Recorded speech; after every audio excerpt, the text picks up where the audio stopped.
Parashat Shlach Lecha, c'est un tournant. La Parashat Shlach, c'est un tournant. C'est un tournant. Dans tout le fromage, c'est un tournant. Parce qu'il y a eu des avérotes dans le clan d'Israël, surtout dans Sfer Bamidbar, et depuis la semaine dernière, Vaïsoum et Arachem qui sont partis du Har Sinaï, ça a commencé un petit peu à les plaintes et les fautes et les rébellions. Mais alors les Meragelim, c'est mamash, c'est ça qui a fixé la Xéra de Tisha B'Av, la Xéra de ne pas rentrer en Eretz Israël. Le Dor de Moshe Rabbeinu, le Dor d'Éal, la génération de la sagesse, de la connaissance. Cette génération-là, elle a fini dans le désert, ils n'ont pas pu rentrer en Israël à cause de la paracha de cette semaine. Et donc c'est MH, bien qu'on pourrait dire, moi ça ne me concerne pas, je suis ni envoyé, ni expéditeur, ni espion, et j'habite déjà en Eretz Israël. Alors on pourrait dire, parce que ceux qui n'habitent pas à la Baruch Hashem, ceux qui n'habitent pas, ils pourraient dire, bon alors moi ça m'intéresse, j'aimerais voir, on va dire, comment appréhender la terre. Ne pas me comporter comme un Meragel avec Eretz Israël. Mais veut dire, moi j'habite déjà. Mais en réalité, la paracha, elle est yesodite, elle est fondamentale, je pense, pour tout juif qui se dit, est-ce que je vais réussir ma mission ou pas? Parce que la génération de Moshe, quelque part, c'est à ce moment-là qu'ils ont changé de voie. Ils étaient dans la voie de Eretz Israël, d'arriver à la Shlemut des Avot, qui avait la Shrina avec eux en Eretz Israël, et avec la Torah. Et eux, ils ont reçu la Torah, ils avaient la Shrina, mais ils ne sont pas arrivés à la Shlemut. Ils ont raté. Alors on va essayer d'étudier un petit peu la faute des explorateurs. La mission à des explorateurs, avant de parler de la faute des explorateurs, il faut commencer par comprendre c'est quoi cette mission, Bichlal. Shlach lecha anashim ve'etur et eretz Kenan. Envoie des gens. Shlach lecha, envoie pour toi. Il dit Rashi, Shlach lecha, envoie pour toi. Pourquoi Shlach lecha, envoie pour toi? Parce qu'Hachem il a dit pour toi. Les da'atra, si tu veux. Ani eni metzavé lecha, il dit Rashi, moi je t'oblige pas. Im tirtse, tishlach. Tu veux, tu envoies. Tu veux pas, tu envoies pas. Donc Shlach lecha, c'est Hachem il dit à Moshe Rabbeinu, tiens une mission, mais une mission facultative.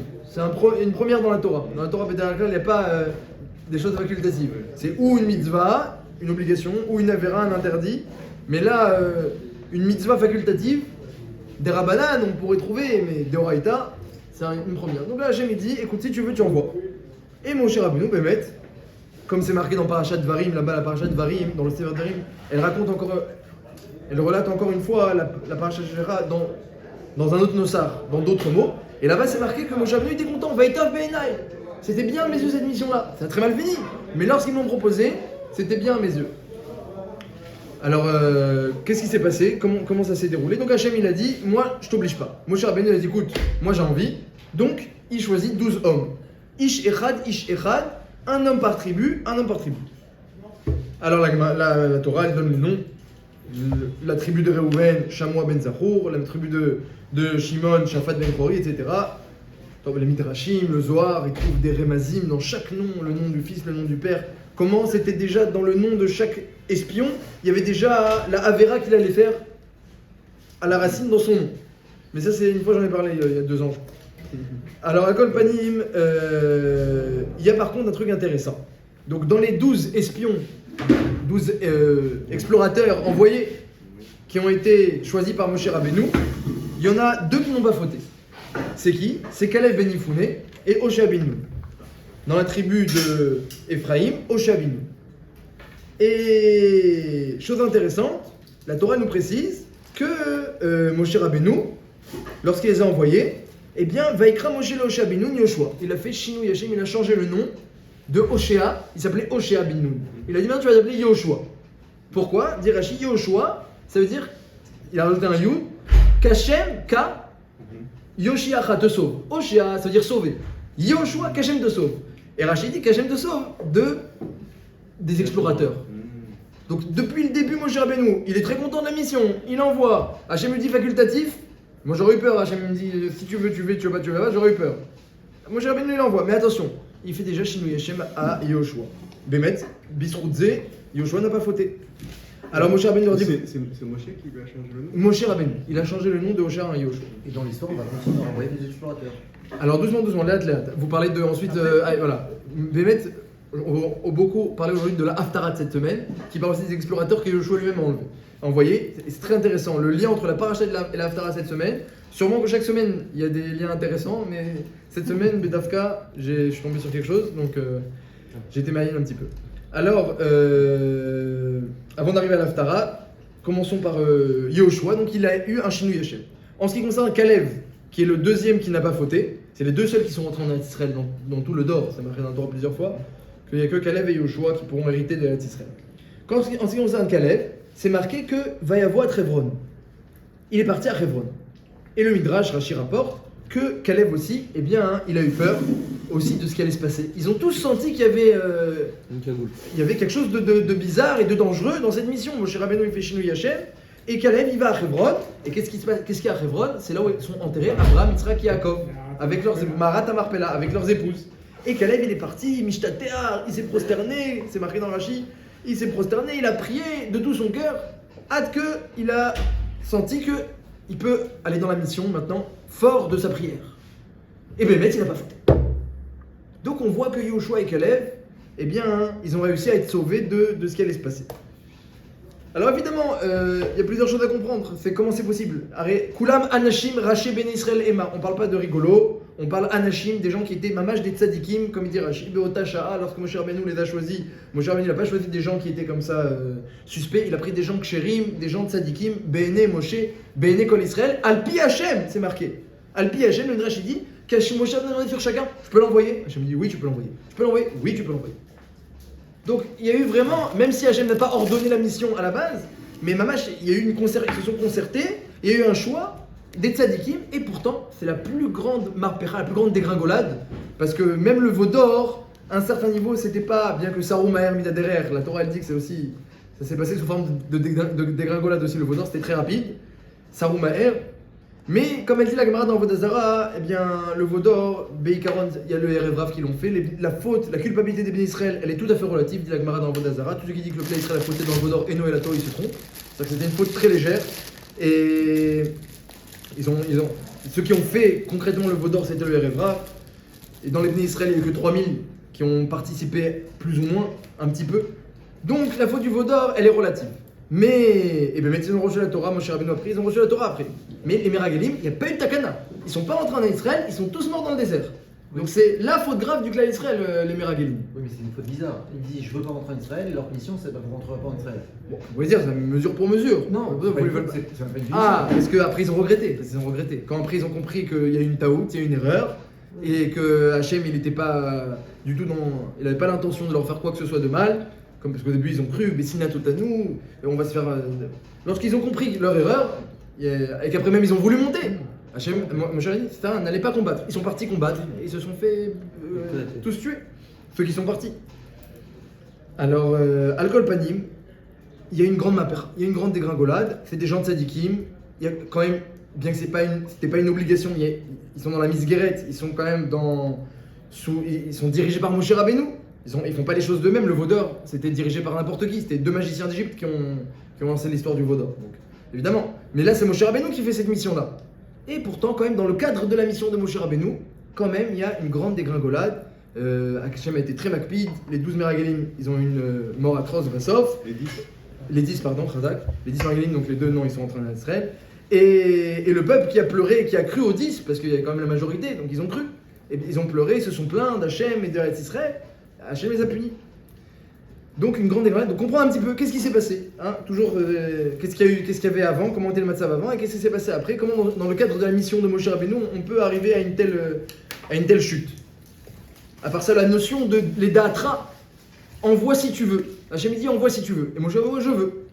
Cette notion aussi, elle demande un petit peu d'éclaircissement. Beder Erklal, c'est une notion qui n'apparaît pas dans la Torah, la notion de mission facultative. Qu'est-ce que ça signifie? Et ce que j'ai vu aussi une question intéressante, c'est la différence entre Yoshua et Kalev. Que Yoshua, il n'a pas prié, pas parti chez la Avot, etc. Il n'a pas eu tellement peur. Il n'a pas prié, pas pleuré. Ça c'est Kalev. Yoshua, Moshe Rabbeinu l'a fait Shinui Hashem, il est parti avec son nouveau nom. Kalev, lui, on voit que Mamash, comme c'est marqué dans la Torah, les Jvachim dans la Torah ne sont pas mariés sur Yoshua, ils sont mariés sur Kalev. La Torah, elle tarit pas de louange sur Kalev Ben Yifouné. Sur Yoshua, il a été sauvé. Apparemment, il y avait une différence entre Caleb et Yoshua. Yoshua, c'était différent. Il n'a pas eu besoin de tant de problèmes que ça. Et Béhémet, dans le Targum, Yonatan, il y a un truc très intéressant. Dans le Targum Yonatan, il y a marqué Vaikra Moshe, Leosha Binun Yoshua. Il dit le Targum Yonatan Kadrama Moshe, Anvantanute Deoshea, Karale Yoshua. Littéralement, le Targum il dit, en araméen, lorsque Moshe, parce que le Targum Yonatan, parfois il rentre des petits midrashim et des petits chidushim comme ça. Le Targum Onkelos moins, parce qu'il explique Onkelos mamash le texte, mais Targum Yonatan il rajoute des petits midrashim, souvent. Alors là il dit un petit midrash, que je ne vais pas trouver dans le midrash, mais c'est marqué dans le Targum. Lorsque Moshe a vu la Hanava de Hoshea, alors il a appelé Yoshua. Donc ça, le Shinui Hashem d'après le Targum, c'était même pas prévu par Moshe Rabbeinu. C'était même pas prévu, c'était même pas nécessaire. Caleb, lui, il avait besoin de prier. Hoshea, c'était pas nécessaire. Mais quand il a vu qu'il était Hanav, Moshe, il a vu Yoshua être Hanav. Il a dit, on sait pas dans quel épisode ça s'est passé qu'il a vu la Hanava. Il a écrit 4 âmes lorsqu'il a vu. Apparemment, il a eu une histoire. Il a vu la Hanava, il a dit, attends, on va t'appeler Yoshua. C'est Moshe qui a décidé ça. C'est Moshe qui a décidé de changer le nom de Hoshea en Yoshua lorsqu'il a vu sa Hanava. Comme ça, il est Targum. Donc évidemment, tout ça, ça demande des éclaircissements aussi. Alors comme je vous ai dit, il y a la fin de la paracha et à l'Haftara, il y a des liens intéressants. La fin de la paracha, on la lit tous les jours, c'est les tzitzit, c'est le maftir. Et à la fin de la paracha, donc les tzitzit, après on pourrait dire qu'il n'y a aucun rapport, mais il y a quand même un petit rapport, le Midrash y fait remarquer, qu'il y a marqué « Velo taturu achare levafrem achare nechem » N'allez pas visiter après vos yeux et après vos cœurs, acheratem zonim achareem, à cause desquels vous vous débauchez. Donc la Torah elle dit Velotatur de faire shmirata enaim, faire attention à ses yeux, comme ça la Gemara dans Brachot elle explique, à partir d'un pasuk de Shimshon. Et achare levafrem, c'est faire attention à l'hérésie. Fais attention à tes pensées, ne te permets pas de penser à Picoros. Fais attention, achare levafrem, zominut. T'as le droit de. Ne cherche pas, il y a plein de pensées par exemple, comme c'est marqué dans le Chorot Elevavot, ou même Shlomo Amelech il a dit. Il y a des pensées qu'on sait qu'on ne peut pas arriver, on ne peut pas déboucher à quelque chose de droit par rapport à Hachem. Lorsqu'on commence à penser à Hachem, qu'est-ce qu'il y avait avant, qu'est-ce qu'il y aura après, des choses comme ça, où Chazal, ou les sages, eh bien, ils nous préviennent de faire attention à ces deux. On peut arriver facilement à l'hérésie.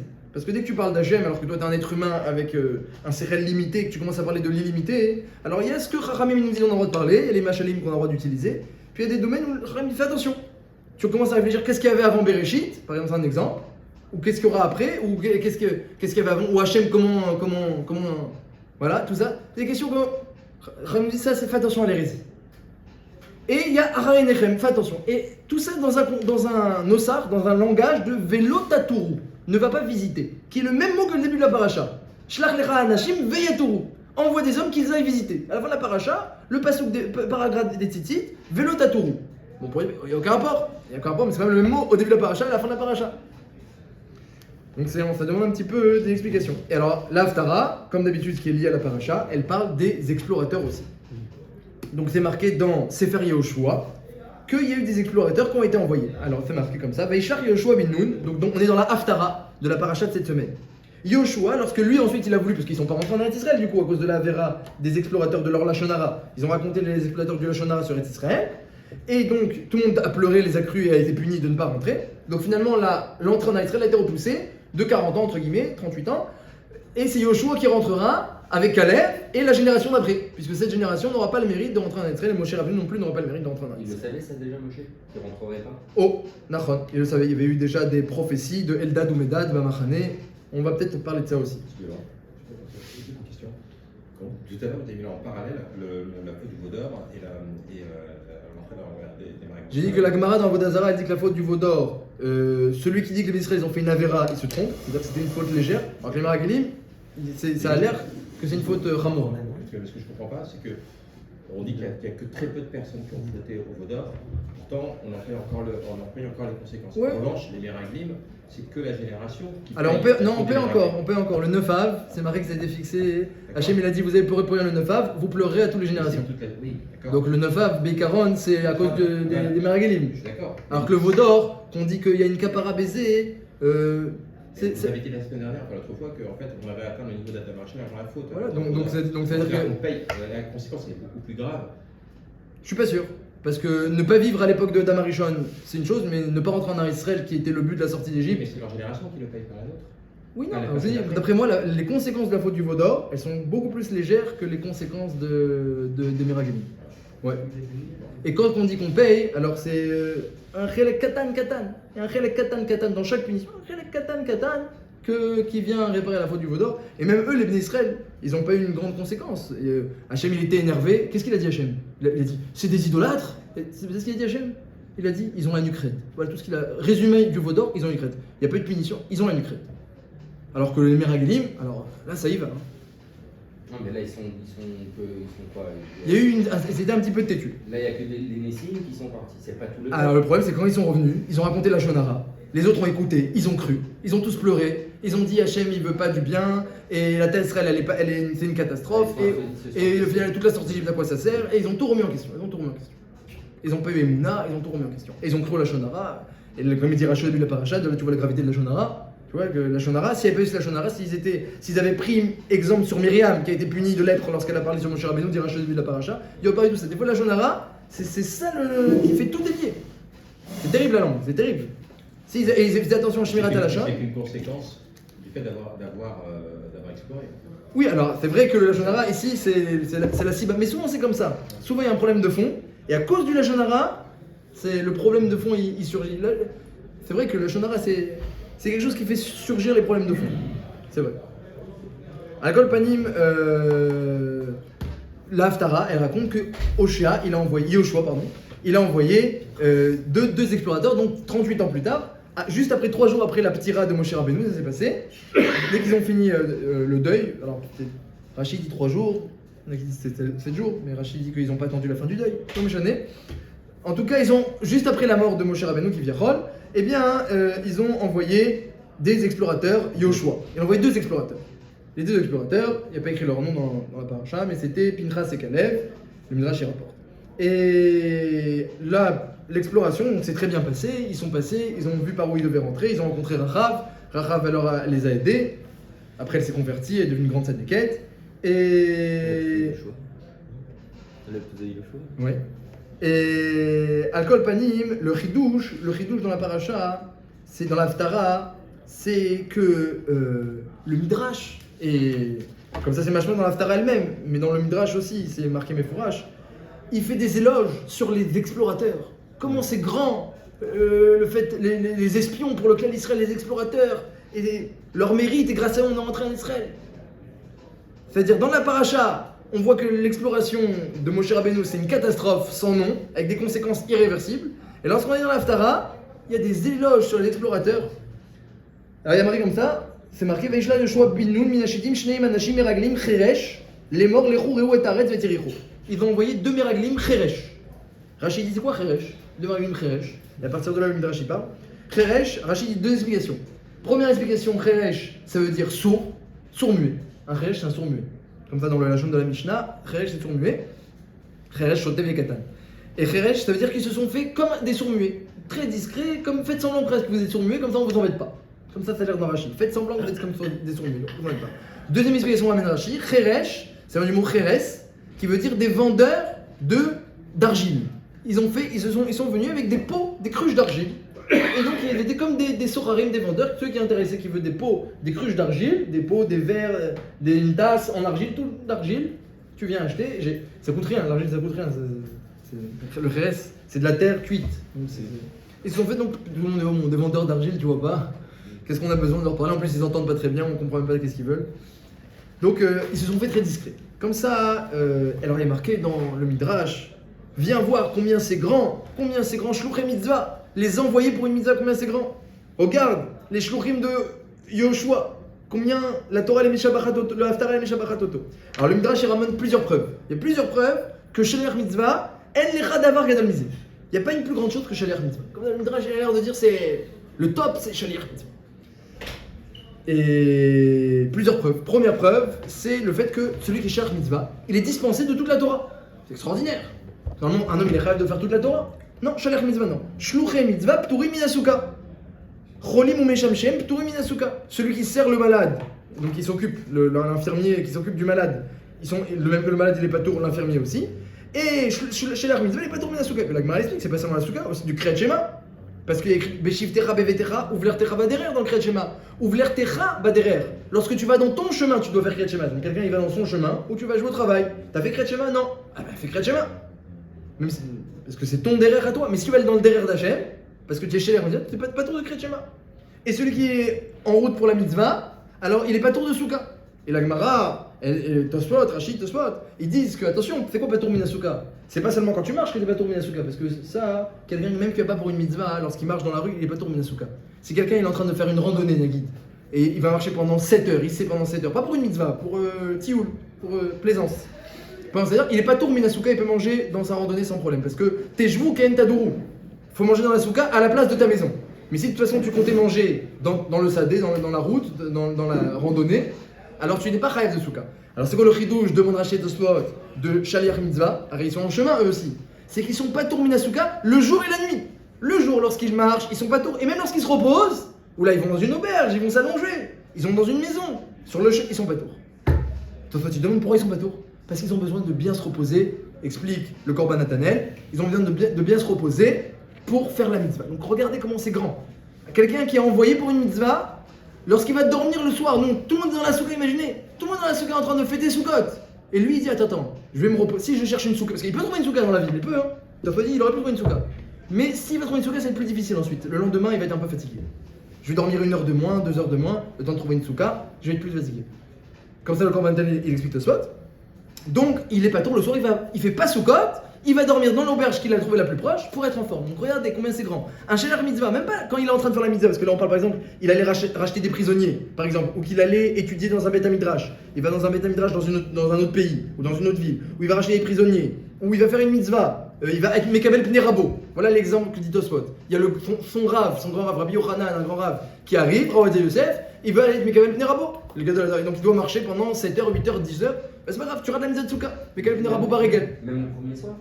Très bonne question, Marc Loquette. Très bonne question. La Gemara ne précise pas. Très bonne question. Même les Rishonim ici, la résultat de Al-Kol Panim, en ce qui concerne les autres jours où il y a aussi une obligation de manger sous la souka, les autres jours aussi, on n'a pas le droit de manger du pain en dehors de la souka les autres jours. T'es pas obligé de rentrer dans la souka pour manger du pain, tu peux manger des légumes. Mais si tu manges du pain, t'es rave de souka. Lui, il est pas tour. Et même la nuit, comme il doit se reposer, donc il regarde quelqu'un qui se repose pour une mitzvah la nuit, ça s'appelle qu'il est osek ba mitzvah. Toi, tu vas dormir. Si tu vas dormir pour la mitzvah, c'est comme si tu es au sek ba mitzvah, tu es en train de payer le rachat des prisonniers aux kidnappeurs. C'est auto d'avoir quand tu vas te reposer pour ça. Et la Gemara va plus loin. Elle dit le khatan qui épouse une betula, il est pas tour de Kriyat Shema, de Souka, de toutes les mitzvot. Pourquoi il est Shaliach mitzvah aussi? Il est en train d'amener une mitzvah. La Gemara dit alors pourquoi betula? Même s'il se marie avec une almana, avec un deuxième mariage, pourquoi seulement premier mariage? Mais non, premier mariage, le khatan il est perturbé. Il est préoccupé. Deuxième mariage, il n'est pas préoccupé, il est habitué. Ça veut dire quoi? C'est-à-dire que même quand il n'est pas en train de faire une mitzvah, il est perturbé, préoccupé par la mitzvah qu'il va faire. Tirda des mitzvahs, donc il n'est pas en train de faire, juste préoccupé. Eh ben c'est bon, t'es pas tour de toute la droite là. Alors le Midrash il ramène tout ça, il dit viens voir combien c'est grand, Shaliach mitzvah. Un autre exemple dans le Shulchan Aruch, c'est marqué qu'on n'a pas le droit de partir en voyage, en bateau, 3 jours avant Shabbat. En maflik yasinach, quand Shemim fait Shabbat, parce que, Marc Rishonim pourquoi, mais le Shulchan Aruch il est posé, parce que tu vas pas voir Onek Shabbat. Lorsqu'on est en mer, on a le mal de mer. Et ça prend 3 jours environ pour s'habituer. Donc ne pars pas dans les 3 jours Samour les Shabbat pour ne pas que tu aies le mal de mer pendant Shabbat. Mais si tu es parti depuis mardi, que là tu n'auras plus le mal de mer, tu auras le mal de mer jusqu'à vendredi, c'est bon. Dit la Gemara et Zénifza avec le Shurano, mais si tu pars pour une mitzvah, même vendredi tu peux partir. Tu prends le bateau, vendredi Nchumbaï. Shaliach mitzvah. C'est passeport, Shaliach mitzvah, t'es pas tour de Onek Shabbat, Shaliach mitzvah. Donc le Midrash dit, alors sur qui c'est marqué toutes ces louanges là? Sur les explorateurs de Hoshea, de Yoshua. L'explorateur qui a envoyé Yoshua, Caleb et Pinchas. Donc évidemment, c'est une parfaite contradiction entre la paracha et l'Haftara. Dans la paracha, on voit qu'il n'y a rien de pire que la mission des explorateurs, qui est très mal finie. Et même Moshe, Hachem, il a dit, écoute, je t'oblige pas à la faire, tu veux, tu la fais, tu veux pas, tu la fais pas. Donc c'est ambigu cette mission-là.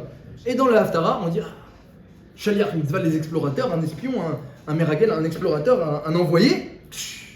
Il n'y a rien de plus grand qu'un envoyé pour une mitzvah. Il n'y a rien de plus grand, c'est pas chou. Regarde les Meragelim Cheres. Regarde ces explorateurs d'argile, ou sourd ou argile. Regarde. D'ailleurs, on ne sait pas pourquoi l'histoire de l'argile, c'est bizarre. Les Meragelim Cheres. Cheresh. Mais ils ne sont pas tous partis avec la même intention. Ici, là, quelle était l'intention des explorateurs? Il y a marqué dans Rashi que lorsqu'ils sont partis, ils étaient tzadikim. Voilà ce qui est marqué dans Rashi. Ksherim et tzadikim. Kulam, Anashim, Racheb, Israël, Emma. à l'époque, donc ça c'est pour les explorateurs de Moshe Rabbeinu. Donc il y a 10 qui ont fauté. Les explorateurs de Yoshua, il n'y en avait que 2, et ils ont une grande Hatzlacha, et il y a beaucoup de Jvachim sur eux. Donc évidemment, comprendre un petit peu la contradiction entre l'exploration, les envoyés de Moshe, qui n'ont pas du tout eu de Hatzlacha, c'est très mal fini, et les envoyés de Yoshua, sur lesquels, eh bien, le Midrash ne tarit pas d'éloge. C'est les mêmes qui ont fait l'inauguration du Mishkan? Non. Pas les mêmes. Ils ont été choisis sur la Bimiouchat pour la mission. Alors,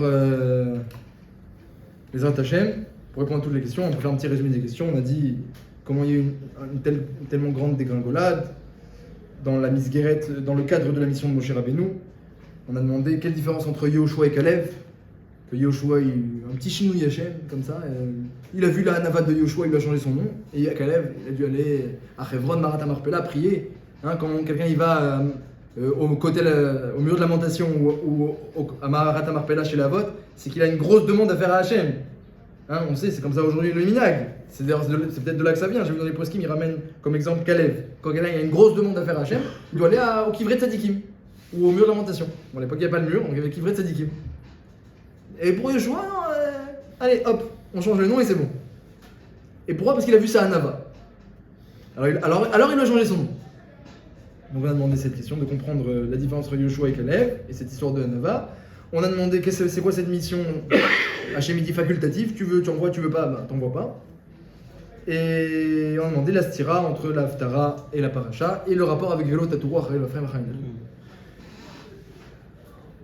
Alors, j'ai vu un chidouche de Raphaël Kanevski dans Tahama Dekra, un des séfarim de Raphaël Kanevski, un chidouche que, en réalité, il est déjà marqué dans le chidouche Harim, avant Raphaël.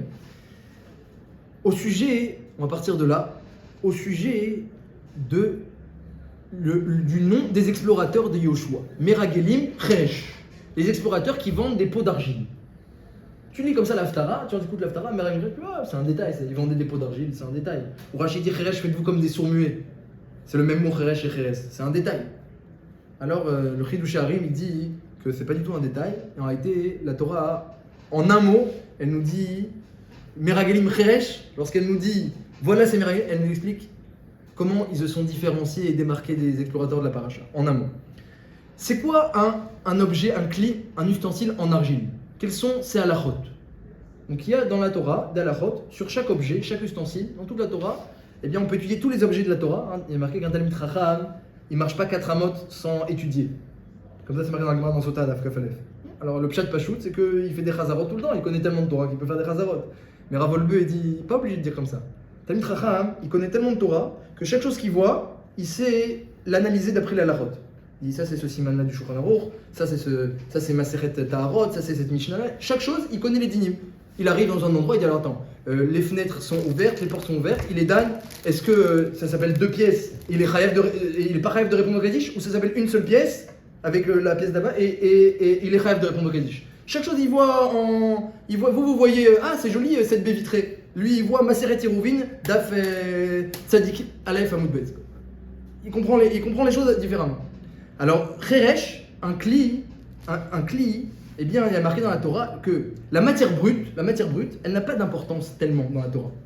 Donc ça veut dire que si jamais quelqu'un a pris de la matière brute, l'a manipulée, l'a touchée, il ne peut pas lui donner un quelconque statut. Parce que la matière brute, c'est de la terre, c'est rien du tout. C'est du métal, c'est rien du tout. Mais lorsque la terre ou le métal commence à prendre une forme et devient apte à être utilisé, ce qu'on appelle un keli, un ustensile, alors là, il prend toute son importance. Dans la Torah, un keli, il a une importance. On peut le déplacer pendant Shabbat, un keli. C'est pas mouxé. Alors que la matière brute, on peut pas déplacer, elle sert à rien. C'est mouxé mechad bouffon, on peut pas déplacer de la terre pendant Shabbat ou une pierre ou quelque chose qui sert à rien. Mais tu en fais un keli, ça devient important.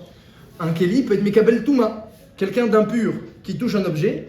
Alors la Torah, elle donne l'importance comme un homme. Un homme peut être mekabel touma quand tu touches une impureté. Bah, le keli aussi. Mais la matière brute, un impureté qui touche de la terre ou du fer ou toute matière brute, tant que c'est pas façonné et utilisable, ça n'a aucune importance, donc la Touma ne passe pas. Eh bien, le cli d'argile, il a des halachot dans Taharot tout à fait intéressantes. Il est différent de tous les autres objets. Un objet en argile, eh bien, lorsque un homme impur touche l'objet de l'extérieur, l'objet reste pur. Alors que lui, il est complètement un tamémet, qui est impur avatouma, il touche l'objet de l'extérieur, l'objet reste impur.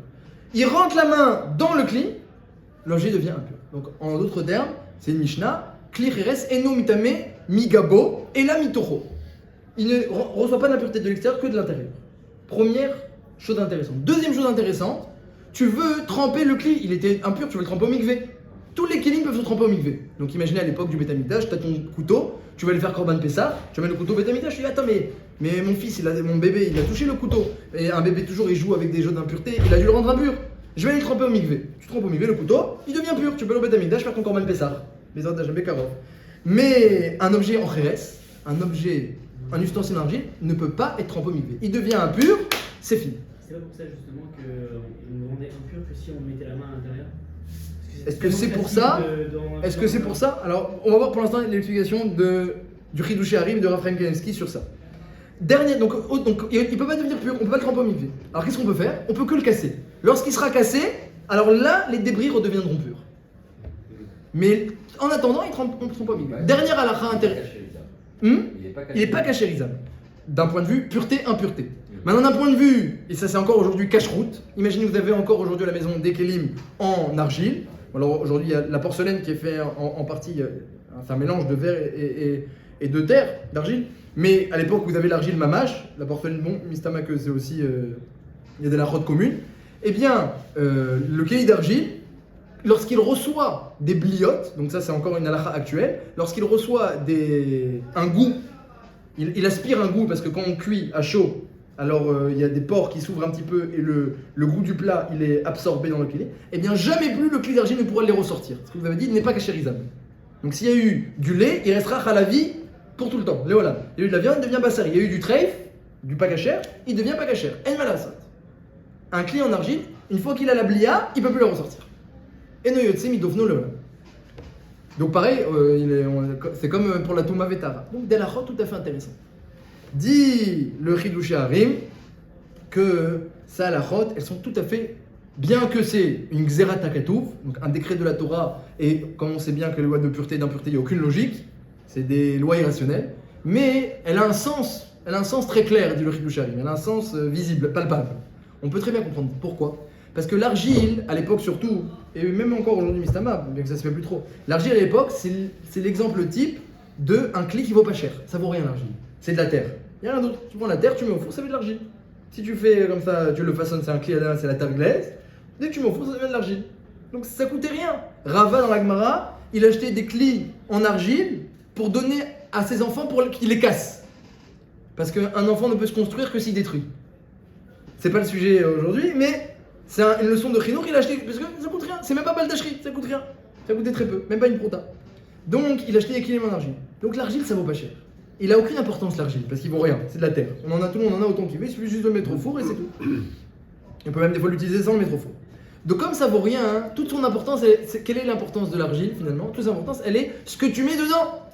L'extérieur du kli, finalement le kli lui-même il est pas si important. Ce qui est important, à la différence d'un kli en fer, en argent, en métal, où le métal il a une valeur. Il faut le travailler, ça vaut cher le métal, ça se trouve pas partout, donc il a une valeur. Mais l'argile ne vaut rien. Donc toute son importance à l'argile, c'est quoi? C'est l'intérieur, c'est ce que tu mets dedans, c'est son utilisation, son utilité, c'est toute son importance. Donc on peut comprendre comme ça, dit le Chidushei Harim et Raphaël Kanevsky le ramène, cette explication-là dans le Tama Dekra, que vu que le kli en lui-même n'a aucune importance, lorsque tu le touches à l'extérieur, il met pas Mekabel Touma. Parce que recevoir de l'impureté, c'est une preuve d'importance. Nous, on reçoit l'impureté, les hommes. Les juifs reçoivent l'impureté parce qu'ils sont importants.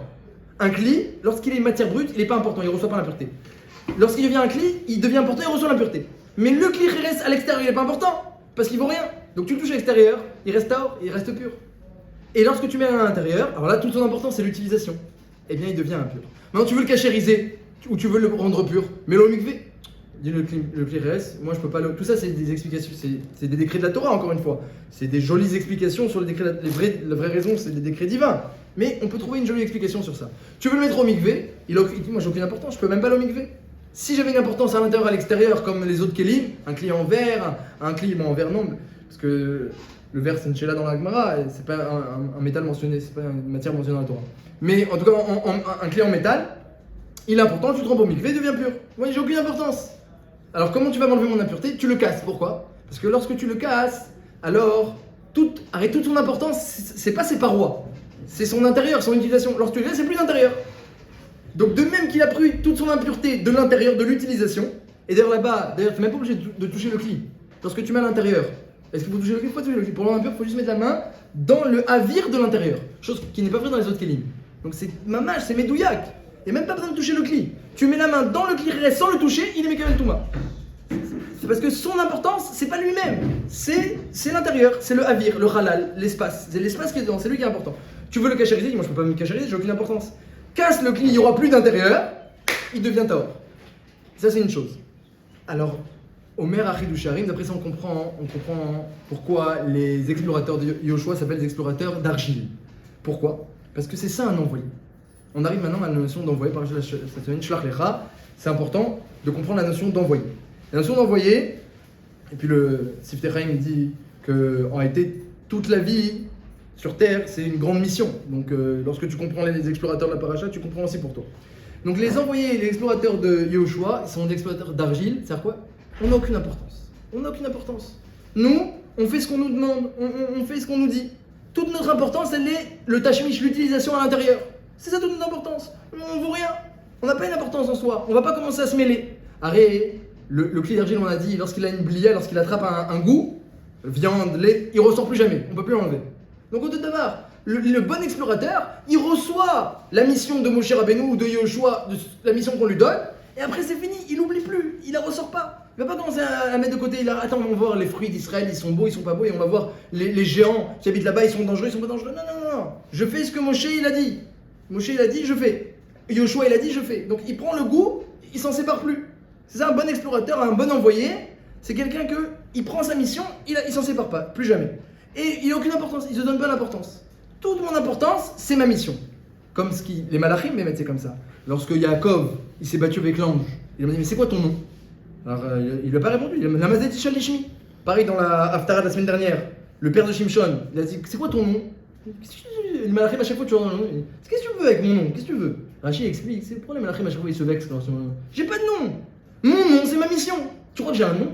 Un nom, c'est-à-dire que t'as une importance en soi. Mon nom, c'est ma mission. Je viens guérir Raphaël, Hachem a guéri. Je viens détruire Gabriel, Guy Borkel, Hachem il est fort. Tu crois que j'ai un nom? Mon nom il change selon ma mission, comme d'ailleurs Rav Rachid. Donc au tout d'abord, un bon envoyé, c'est quelqu'un que j'ai aucune importance. Mon importance, c'est mon intérieur, c'est mon Meishtem Shoot, mon utilité. Mon utilité, c'est mon importance. À l'extérieur, j'ai aucune importance. Mais si Moshe Rabbeinu leur demande à Tova, il leur demande une question subjective. Donc il leur demande qu'est-ce que vous en pensez. Le Ramban il parle de ça. Moi, je voulais pas m'attarder sur ça. S'ils avaient juste répondu, elle est pas Tova, alors ça aurait été bon. Mais là, ils n'ont pas répondu ça. Ils ont pu donc bien plus. Il leur a demandé de prendre des fruits. Au départ, ils voulaient même pas respecter. Ils n'ont pas voulu prendre des fruits d'Architi. Ils n'ont pas voulu prendre des fruits parce qu'après les gens vont voir qu'elle est Tova. Jusqu'à que Caleb il a sorti son épée. Il a dit ou prenez les fruits, ou je vous tue, ou vous me tuez. Vous avez une mirage. Donc on voit qu'ils n'ont pas voulu respecter. Il a été 2 fois. Non, Caleb oui, la mission de Moshe Rabbeinu. Après il est reparti avec une trace dans la mission de Yoshua. C'est le seul qui continue. Alors Al-Kol Panim, Lui, il fait partie de ceux qui sont. À 39 En fait, lui il a réussi ses deux missions. Le fait de faire rentrer dans le pays, c'est de se faire influencer finalement. Alors c'est-à-dire on doit prendre la mission de l'envoyer et ne pas s'en séparer. On doit prendre la mission et ne pas s'en séparer. Par les yeux, s'il fait rentrer par les yeux. Oh, alors voilà, bravo. Alors là, bravo. Le mot Kheres, argile, le mot Kheres, c'est le même mot que Kheresh, sourd-muet. Faites-vous comme, et Rachid ramène, faites-vous comme des sourds-muets. Quel rapport avec l'argile et pourquoi maintenant pile sur les explorateurs? Parce que c'est exactement ça. On te donne une mission, qu'est-ce que tu fais? Alors il y en a un, il vient, il cherche son intérêt. Alors il va regarder, qu'est-ce que je peux gagner? Il pense dans son cœur, qu'est-ce que je peux avoir comme intérêt? Il regarde ses yeux, qu'est-ce qui est attirant, qu'est-ce que je peux prendre, etc. Ça c'est quelqu'un, on t'a pas demandé de chercher ton intérêt. On t'a demandé de faire une mission. Attends, mais peut-être je peux gagner quelque chose dans l'histoire. Donc il regarde son intérêt. Sourd-muet, il comprend, il est déconnecté. Il est déconnecté. Le sourd-muet est déconnecté. Donc quand une bonne mission, c'est on se fait comme d'argile, déconnecté, comme le Kheres, comme le sourd-muet. Donc la Torah elle précise en même temps, ils se sont fait comme des sourds-muets et en même temps un cli d'argile pour dire ils se sont fait petits. Et c'est comme ça qu'ils ont réussi leur mission.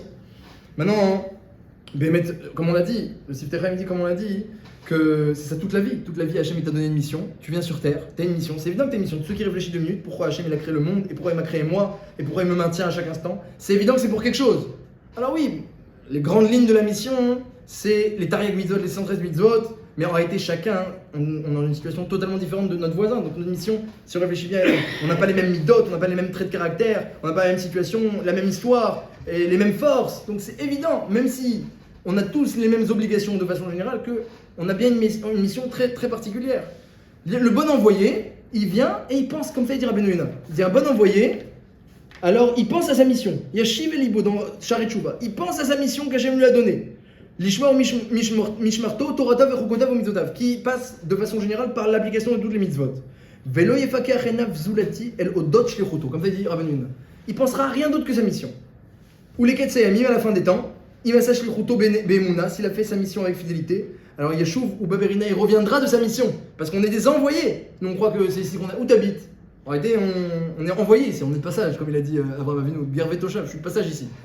Il voulait dire je suis de passage ici même sur terre. Et on va revenir après. Et c'est là-bas, on était là-bas pour l'éternité avant, et on sera là-bas pour l'éternité après. C'est ici le passage. Donc on va revenir, et on va dire, alors ta mission. Alors ta mission. Alors si tu as beaucoup pensé à ta mission, et que tu t'es pas détourné, alors il dit le Rabbeinu Yonah, ou Baberina ve Simchatola mal rocho, il aura Simchatola, une grande lumière de joie sur sa tête, et il ressemblera à un envoyé qui a réussi sa mission. Et sinon, alors tout ça n'aura servi à rien. Tout ça n'aura servi à rien. Et ça, c'est cette notion-là, cette notion de réussir sa mission et de ne pas chercher son intérêt. C'est pour ça qu'à la fin de la paracha, on nous parle de Velotaturu, celui qui cherche son intérêt avec ses yeux, avec son cœur. Alors que le bon envoyé, il écoute ce qu'on lui a demandé et il ne cherche pas son intérêt. Et comme ça, il réussit sa mission. Eh bien, cette notion-là, elle est beaucoup plus difficile dans le domaine, en dehors du Beth Midrash que dans le Beth Midrash. Ça, c'est le gros problème de la paracha de cette semaine. Shlach lecha. Il y a une mission, mais attention, facultative. Tu veux, tu vas. Tu veux pas, tu veux pas. Donc, on n'est pas dans le cadre d'une mitzvah.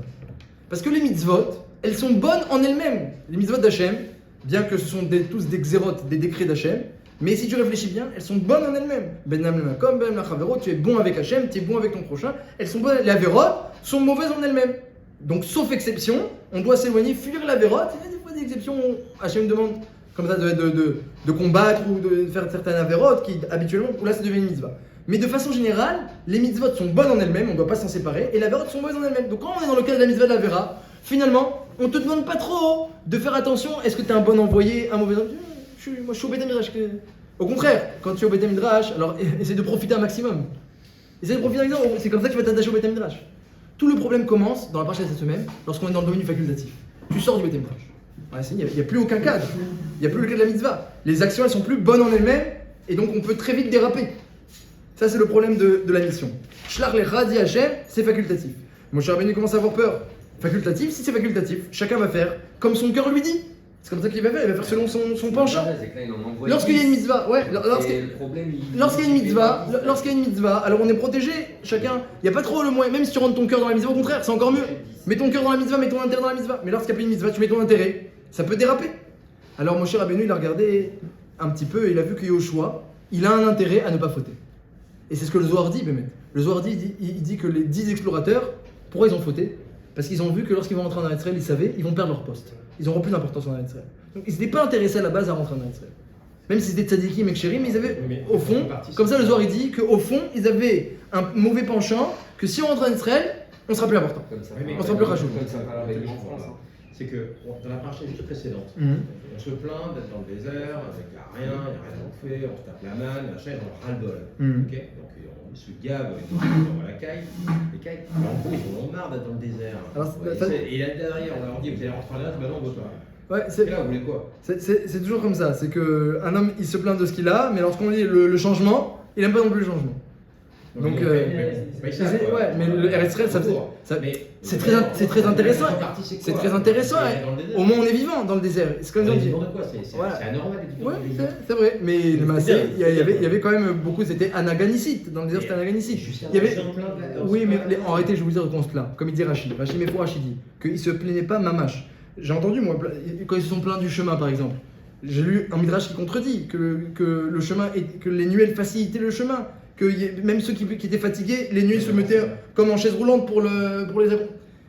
Comme il dit Rachid, Enam vakshim ela to'ana ve'alila lifrosh me'Hashem. Toutes les plaintes, en réalité, c'est pas une plainte des conditions, c'est une plainte d'Hashem. Il voulait s'éloigner. comme on a parlé la semaine dernière. Donc le vrai problème dans le désert, c'était pas tant les conditions que ça, c'était un petit peu que la kfia, ils étaient forcés. Ça les a dérangés d'être forcés. Donc ils ont cherché après des trucs, on veut des pastèques, ah, ça va, t'as tous les goûts, non, on veut des pastèques. En fait, ils sont Alors en tout cas pour revenir au sujet, parce qu'il se fait tard, on va finir avec ça, que Yoshua n'avait pas d'intérêt à rester dans le désert. Parce que, et ça, Moshe Rabbeinu le sait, parce que dans la paracha de la semaine dernière, ce qu'il a ramené, Eldad ou Medad, ils ont prophétisé que Moshe ne rentrerait pas en Eretz Israël. Et que c'est Yoshua qui va faire rentrer, qui sera le guide. Donc tous les chefs de tribus d'Il Zohar qui étaient là, ils avaient intérêt à ne pas rentrer en Eretz Israël. Pourquoi? Parce qu'ils vont perdre leur importance. Mais Yoshua, lui, il va gagner l'importance. Donc Moshe Rabbeinu, il n'avait pas peur pour Yoshua. Il avait peur pour les autres, c'était plus dangereux. Pour Yoshua, il n'avait pas peur. Et Caleb Bémet, qui n'avait pas un intérêt, il a dû prier beaucoup pour qu'Hachem le sauve, parce que lui-même, il avait un intérêt de ne pas rentrer. Alors pourquoi Moshe Rabbeinu a changé le nom de Hoshea en Yoshua lorsqu'il a vu sa Anava? C'est-à-dire, alors j'ai vu dans ma Femer Chavat Sharon qui explique comme ça, qu'il y a eu une prophétie de Eldad ou Medad que Yoshua va devenir le chef et Moshe Rabbeinu va mourir. Est-ce que cette prophétie-là, elle est positive ou elle est négative? Parce que Klal Gadol dans les prophéties, une prophétie négative, quelqu'un qui a un rêve négatif, le lendemain il gêne, il déchire le rêve, alors que c'est une prophétie. Une prophétie négative, on peut l'annuler. Betchouva ou Me'asim Tovim. Une prophétie positive, on ne peut pas annuler. Donc Moshe Rabbeinu, il entend une prophétie de Eldad ou Medad qu'il va mourir et Yoshua va rentrer et va devenir le chef. Si c'est une prophétie négative, elle peut s'annuler. Si c'est une prophétie positive, elle ne peut pas s'annuler. Alors, a priori, c'est positif pour Yoshua. C'est positif pour Yoshua. Donc, il n'a rien à craindre. Mais Moshe Rabbeinu a vu la Hanava de Yoshua. Lorsqu'il a entendu cette prophétie, Yoshua, c'est marqué dans la Torah, il est venu, il a parlé, moi je l'ai dit. Attrapez-le, tuez-le. Vous avez entendu les prophéties terribles qui disent que Moshe va mourir et je vais rentrer? La Hanava de Yoshua, que tu lui annonces qu'il va devenir le chef du clan Israël, pour lui, il est en deuil de Moshe Rabbeinu, et le reste, c'est négligeable. Donc c'est négatif. Ah si c'est négatif, ça peut s'inverser. Alors si ça peut s'inverser, peut-être que toi aussi, tu n'auras pas d'intérêt à rentrer en Israël. Alors Moshe Rabbeinu a changé son nom, Yoshua, pour qu'il donne l'importance. Yoshua, Hachem va t'aider parce que tu es important. Il voulait redonner un petit bout de gava, un petit bout d'importance. On te change le nom, tu es plus important maintenant. Devant tout le monde, il a pris les traits, on te change. S'il est plus important, et en plus il a prié pour lui, alors sûrement que la prophétie, il y a aussi quelque chose de positif dans la prophétie. Parce que tu vois, tu es important, il y a quelque chose de positif, et donc elle pourra plus s'inverser. Donc Yoshua il était protégé, parce qu'il n'avait pas d'intérêt. Les explorateurs et Caleb n'étaient pas protégés. Et ça c'est le grand danger. Lorsqu'on est dans le domaine du profane, lorsqu'on est dans le domaine qu'il n'y a pas de misère, il n'y a pas d'avéra, on est libre, on est face à nous-mêmes. Et bien il faut être beaucoup plus prudent de respecter sa mission que quand on est en cas de Beit Midrash. À la limite, dans le cas de Midrash, cherche ton intérêt, cherche le kiff, attache-toi à la Torah, au Chavrutot.